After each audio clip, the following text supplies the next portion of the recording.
Sa bawat sulok ng mundo, may mga Pilipino na nagtatrabaho. Kasama na siguro sa buhay ng tao ang hirap at sakripisyo.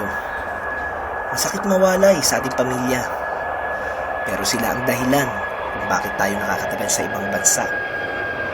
Dumarating minsan ang nagkakasakit tayo, pero walang mag-asikaso. Pero kailangan mong magtrabaho dahil may mga taong umaasa sa'yo. At kahit anong gawin natin, sa Pilipinas, babalik at babalik ka pa rin. Kaya sa lahat na naging katrabaho ko, para sa inyo to.